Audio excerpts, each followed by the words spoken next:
संदीप, सबसे पहले तो मैं आपको, आपके दर्शकों से और आपके पैनलिस्ट से पहले तो मैं माफी चाहता हूं। माफी इसलिए चाहता हूं क्योंकि मैं जो बात कहने जा रहा हूं वो सबको बुरी लगेगी। मुझे लगता है कि जाति भाव समाज में बढ़े तो बहुत अच्छा है। अगर इस देश के अंदर पिछड़े अपने हक की मांग करें, दलित अपने हक की मांग करें, आदिवासी अपने हक की मांग करें, तो उसको फौरन जातिवादी करार दिया जाता है। देखिए, लोग जातिवाद कर रहे हैं। लालू यादव, मुलायम सिंह यादव, मायावती, काशीराम अगर अपने वर्ग के लोगों के, अपने समाज के लोगों के हक की बात करते हैं तो इनको विशुद्ध तौर पर जातिवादी करार दिया जाता है। और जिस तरीके से इनका नाम लिया जाता है, लालू को ललुआ कहा जाता है, मुलायम को मुलायमा कहा जाता है, मायावती को मायावतिया कहा जाता है, काशीराम काशीरामा कहा जाता है, क्या इनके आने के पहले इस देश में जातिवाद नहीं था? क्या जातिवाद तो बुरी तरीके से था। क्या ब्राह्मण लोग अपनी शादी किसी और जात में करते थे? क्या यादव किसी और जाति में शादी करते थे? क्या वहां तो गोत्र भी देखा जाता था? तो जब जाति इस देश की सच्चाई है, हम उससे मुंह क्यों मोड़ रहे हैं? पहली बात तो ये। दूसरी बात, आज लोकतंत्र का तकाजा है तो देश के प्रधानमंत्री भी कहते हैं हमारी कैबिनेट में 27 लोग तो पिछड़ी जाति के हैं। उत्तर प्रदेश के अंदर चुनाव जीतना है तो आप कहते हैं 7 मिनिस्टर्स हमने लिए, 6 उसमें पिछड़े और दलित तबके के हैं। मेरा सवाल है कि हिंदुस्तान की जुडिशरी में कितने प्रतिशत पिछड़े और दलित हैं? वहां पे आरक्षण क्यों नहीं होना चाहिए?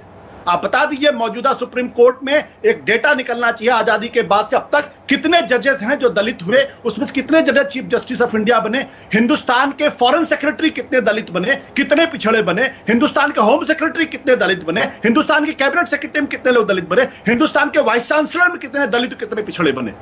तो अगर आप हिंदुस्तान की आबादी के 80% लोगों को किनारे करके सारी सत्ता की मलाई अपर कास्ट रखना चाहता है तो ये तो नहीं चलेगा। तो और जब वो पिछड़े गरीब नहीं है, अपर कास्ट में पिछड़े नहीं है, अपर कास्ट में ऐसे लोग नहीं हैं, जो सामान्य वर्ग है उसका दायरा सिकुड़ता चला जाएगा। मेरा सवाल वही, फिर तो आपकी जाति के आधार पर इस देश को पूरे को बांट दो कि इतने प्रतिशत ये लोग, इनको इतने प्रतिशत नौकरियां मिलेंगी। ये तो करना पड़ेगा। आज नहीं करोगे, कल आपको करना पड़ेगा। 1990 के पहले, मंडल कमीशन लगाने के पहले कोई ये बात नहीं सोचता था, लेकिन मंडल कमीशन लगाने के बाद तो मतलब मेरिट के कोई मायने नहीं, मेरिट के कोई मायने नहीं, आपका जितनी आबादी उसी अनुपात में नौकरियां मिलेंगी। मेरिट एक इतना बड़ा तिलस्म, इतना बड़ा छलावा है जिसको जितनी जल्दी हम छोड़ दें तो बहुत अच्छा है। इस देश के अंदर मंडल कमीशन लागू हुआ 1991 के बाद से हिंदुस्तान ने प्रगति किया, हिंदुस्तान पीछे चला गया? आप मुझे बताइए। हिंदुस्तान के अंदर जब कोएलिशन पॉलिटिक्स थी तब हिंदुस्तान की जीडीपी आगे बढ़ी या पीछे चली गई? ये जो कहा जाता है कि मेरिट तो फिर आप जिंदगी भर जो विकास हुआ वो आर्थिक सुधारों के चलते हुआ या सामाजिक सुधार के चलते हुआ? अभी उदित राज कह रहे हैं प्राइवेट सेक्टर में कितनी रिजर्वेशन है? ज्यादा विकास तो सकल घरेलू उत्पाद में विकास दर में इजाफा जो हुआ वो तो कॉर्पोरेट इंडिया के चलते हुआ ना, वहां कौन सी रिजर्वेशन है? मुझे लगता है जितनी जल्दी कॉर्पोरेट इंडिया में पिछड़ों और दलितों को भागीदारी मिल जाए उतना अच्छा है, नहीं तो छीन लेंगे ये लोग। और मैं आज कह रहा हूं आपसे, ये कोई एहसान नहीं कर रहा। अभी मैं गुरुप्रकाश जी को सुन रहा था, उन्होंने कहा था पिछड़ों को, दलितों को मेन स्ट्रीम में लाना है। आप कौन होते हो लाने वाले भाई?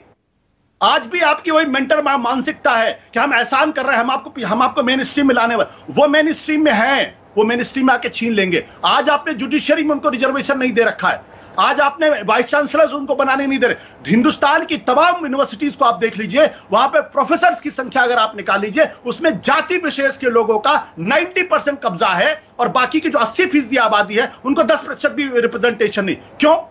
आप साउथ अफ्रीका की क्रिकेट टीम का उदाहरण लीजिए, अभी लेटेस्ट उनका गाइडलाइन है ये। उन्होंने कहा 2022 के बाद से 11 में से 7 लोग कलर्ड होंगे, जिसमें से 7 लोग कलर्ड होंगे, 4 व्हाइट होंगे। साउथ अफ्रीका की क्रिकेट टीम कमजोर है क्या? जो मेरिट की बात करने वाले लोग हैं, क्या साउथ अफ्रीका की टीम कमजोर है? अगर ब्लैक्स में से नेशनल मंडेला निकल सकते हैं, मार्टिन लूथर किंग निकल सकते हैं, बाबा साहब अंबेडकर निकल सकते हैं, ज्योतिबा फूले निकल सकते हैं, तो हम ये मेरिट की बात क्यों करते? क्या पढ़ने लिखने का ठेका खाली एक जाति विशेष के लोगों ने ले रखा है? दलित नहीं पढ़ सकता? बाबा साहब अंबेडकर से पढ़ा लिखा कौन था हिंदुस्तान? मना नहीं कर रहा, पर इसका मैं